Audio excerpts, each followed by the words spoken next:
अहमदाबाद में एक बहुत ही दर्दनाक घटना हुई जिसमें एयर इंडिया का 787 ड्रीम लाइनर एयरक्राफ्ट 625 फीट के ऑल्टीट्यूड पे क्लाइंब करके डिसेंड करके एक्सप्लोड कर गया और जिसमें बहुत सारे लोगों की मृत्यु हो गई। ये हादसा हुआ कैसे, इस हादसे के पीछे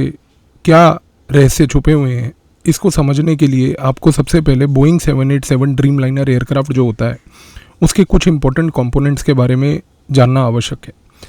एक एयरक्राफ्ट जैसे कि 787 ड्रीम लाइनर है, उसमें सबसे पहले तो फ्यूल टैंक होता है। जो फ्यूल टैंक है वो एयरक्राफ्ट के लेफ्ट, राइट और सेंटर पार्ट में होता है। टैंक को नाइट्रोजन से प्रोवाइड करके प्रोटेक्ट किया जाता है ताकि किसी भी प्रकार का कोई एक्सप्लोसिव रिस्क वहाँ पर ना बने। इसके साथ साथ ड्रीम लाइनर में जो 787 है उसमें सबसे इम्पोर्टेंट रोल होता है पंप्स का। ये पंप्स बेसिकली बहुत हाई प्रेशर पे फ्यूल को सेंड करते हैं और इनके फ्यूल को सेंड करने से इंजन रन करता है। अगर मान लीजिए पंप बंद कर दिया जाए तो इस कॉन्टेक्स्ट में जो इंजन है वो सक्शन फीड के थ्रू रन करता है और सक्शन फीड में जितना लिमिटेड फ्यूल आता है वो इंजन को उतनी पावर नहीं देता कि जिसकी वजह से एक एयरक्राफ्ट एक लंबे क्लाइंब की ओर बढ़ जाए। इसके साथ साथ एयरक्राफ्ट के अंदर क्रॉस फीड वॉल्व्स होते हैं। ये क्रॉस फीड वॉल्व्स जो होते हैं ये बेसिकली एक बैलेंस इंश्योर करते हैं फ्यूल एलोकेशन के बीच में और इंजन के बीच में। And last but not the least, इसके साथ साथ जो फ्लाइट डेक होता है जहाँ पर पायलट्स बैठते हैं वहाँ पर उनके साथ ऊपर लगे हुए स्विचेस होते हैं फ्लाइट डेक में, जो बेसिकली इन सारी फंक्शनैलिटीज़ को कंट्रोल करते हैं। इशू सबसे बड़ा ये है कि अगर एक एयरक्राफ्ट के मेन फ्यूल वॉल्व को क्लोज कर दिया जाए,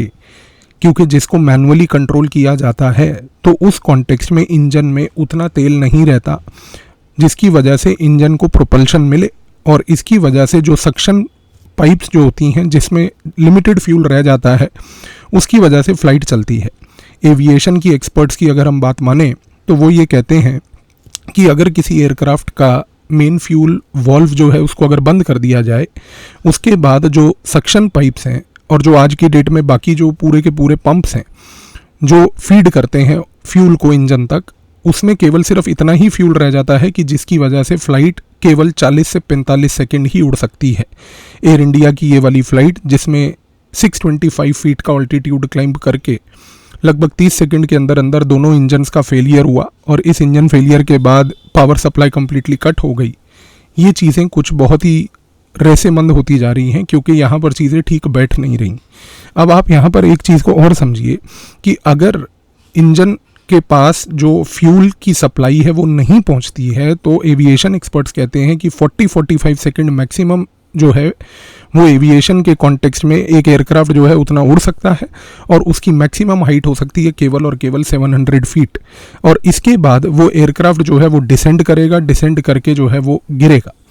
अब सबसे बड़ी बात यह है कि किसी भी प्रकार की लॉन्ग रेंज जो फ़्लाइट्स होती हैं, जैसे कि ये अहमदाबाद से लंदन की फ़्लाइट थी, इनमें कुछ बड़े इंपॉर्टेंट मैंडेटरी चेक्स होते हैं। और जब हम इन मैंडेटरी चेक्स की बात करते हैं तो सबसे महत्वपूर्ण चेक होता है मेन फ्यूल टैंक के उसके लेवल्स का, दूसरा चेक होता है फ्यूल सप्लाई लाइन्स का और फ्यूल सप्लाई प्रेशर सिस्टम्स का, फिर साथ में cross feed and supply valves जो हैं उनका बेसिकली चेक होता है और last but not the least pump की फंक्शनैलिटी का चेक होता है। ये सारे चेक्स जो करे जाते हैं इनको करते हैं ग्राउंड टेक्नीशियंस और ये ग्राउंड टेक्नीशियंस होते हैं जिनको बेसिकली बोला जाता है PDTC टीम के हिस्से, यानी कि pre departure technical clearance team जो होती है। जो ग्राउंड टेक्नीशियंस होते हैं वो ये सारे कंपोनेंट्स को चेक करते हैं। सारे कंपोनेंट्स को चेक करने के बाद वो पायलट्स को बुलाते हैं और जो स्टैंडर्ड ऑपरेटिंग प्रोसीजर होता है कि पायलट आने के बाद वो डबल वेरीफाई करता है, बट पायलट के पास उस समय कोई भी प्रकार की डबल वेरिफिकेशन के दौरान ऑथोराइजेशन नहीं होती है मेन फ्यूल सप्लाई या सप्लाई लाइंस जो भी हैं उनको किसी भी तरीके से ओपन या क्लोज करने की। यानी कि जो भी काम पायलट के पहले होता है वही फाइनल काम होता है और पायलट को केवल आके उस चीज़ को यहाँ पर सिर्फ वेरीफाई करना होता है। और जैसा एविएशन एक्सपर्ट्स बोलते हैं कि अगर मान लीजिए main fuel supply line close कर दी जाए तो उसके बाद केवल 40 से 45 सेकंड का फ्यूल जो कि फ्यूल लाइन में रह जाता है उतना ही फ्यूल एयरक्राफ्ट को मिलता है, जिसके बाद एयरक्राफ्ट का इंजन फेलियर हो जाता है और प्लेन में पावर फेलियर होने के कारण प्लेन जो है गिरने की परिस्थिति में आ जाता है। कितनी इत्तेफाक की बात है कि यहाँ पर अगर हम इस कॉन्टेक्स्ट में देखें अहमदाबाद वाले इस इंसिडेंट को, तो कुछ लोग जो पहले कुछ कॉन्स्पिरेसी थ्योरीज लेके आ रहे थे कि ये प्लेन को हो सकता है CIA ने गिराया हो सकता है इस प्लेन में बम लगाए हों, एक चीज़ तो तय है आज की डेट में जहां पर सीसीटीवी सर्वेलेंस एयरपोर्ट्स पे बहुत हाई है, किसी भी प्रकार का सैबोटाज इस लेवल का कि प्लेन के अंदर बम लगा देना या कुछ करना पॉसिबल नहीं है। और दूसरी बात, आज की डेट में जो एयरपोर्ट CISF के कंट्रोल में है, इसके कॉन्टेक्स्ट में एक बात ये भी कहना गलत नहीं होगा कि किसी भी प्रकार का एक्सप्लोसिव्स और इजीली ले जाकर किसी कमर्शियल एयरलाइन में लगा देना वो पॉसिबल फिर भी नहीं है। ये चीज़ ज़रूर हो सकती है, जो कि संभावना है, जिसके बारे में इन्वेस्टिगेशन को पता करना होगा कि यहाँ पर जो सैबोटाज अगर हुआ है, क्योंकि ये कोई प्री प्लान्ड एक्सीडेंट या प्री प्लान्ड इंसिडेंट नहीं दिखता है। अगर आप इस इंसिडेंट को ध्यान से ऑब्जर्व करें तो कुछ लोग इसको ब्रश ऑफ करना चाह रहे हैं, ये कह के कि नहीं इंजन में जो है बर्ड हिट हो गया होगा, मैसिव बर्ड हिट होगा। मैसिव बर्ड हिट हो जाने के बाद पावर सप्लाई फेलियर के कारण दोनों इंजन बंद नहीं हो सकते। ये एक कोई भी कॉमन सेंस वाला व्यक्ति भी अंडरस्टैंड कर सकता है। यहाँ पर अगर कुछ हुआ है इस पर्टिकुलर इंसिडेंट में, तो वो ये है कि सबसे पहली बात कि मेन फ्यूल वाल्व जो भी इस सिस्टम का था, पूरे के पूरे एयरक्राफ्ट का, उसके साथ किसी प्रकार की कोई मैनिपुलेशन हुई है। और यहाँ पर कुछ इत्तेफाक ऐसे हैं जो अगर हम अनकनेक्टेड तरीके से उनको जोड़ के देखें तो हो सकता है कि शायद आप कहें कि मैं ही कुछ ज़्यादा सोच रहा हूँ, पर मुझे समझ नहीं आता कि ऐसा हुआ कैसे। एयरपोर्ट्स पे भारत के जो कार्गो हैंडलिंग सर्विसेज थी, बहुत लंबे समय से एक तुर्किश फर्म सेल्बी प्रोवाइड कर रही थी।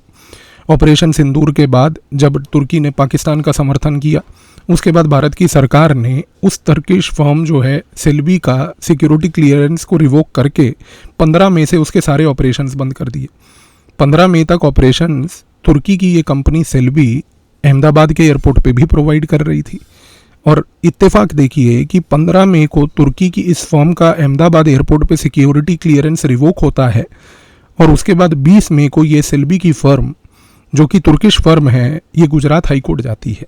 गुजरात हाईकोर्ट जाने के बाद वहाँ पर गुहार लगाती है कि हमारे को बेसिकली रिलीफ दिया जाए। गुजरात हाईकोर्ट इस मामले में कितनी इत्तेफाक की बात है कि 5 जून को रिलीफ नहीं देती है। गुजरात हाईकोर्ट इस फर्म को कोई भी आगे काम करने की अनुमति नहीं देती है। और इत्तेफाक की बात है कि 5 जून को जब गुजरात हाईकोर्ट का ये डिसीजन आता है, तो 6 जून को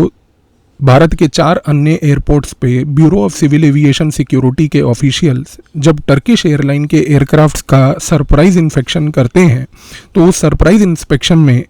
टर्किश एयरलाइंस के 4 बड़े एयरपोर्ट्स पे भारत के बड़े महत्वपूर्ण तरीके से इन्वेस्टिगेशन के दौरान पाया जाता है कि तुर्किश एयरलाइन वालों ने एयरक्राफ्ट्स के अंदर खास करके एक्सप्लोसिव्स रखे हैं कार्गो सेक्शन में। उसके बाद bureau of civil aviation security एक नोटिस इशू करते हुए टर्किश एयरलाइन को ये कहती है कि किसी भी प्रकार के ऐसे एक्सप्लोसिव बिना रिपोर्ट किए आप आइंदा नहीं ले जाएंगे।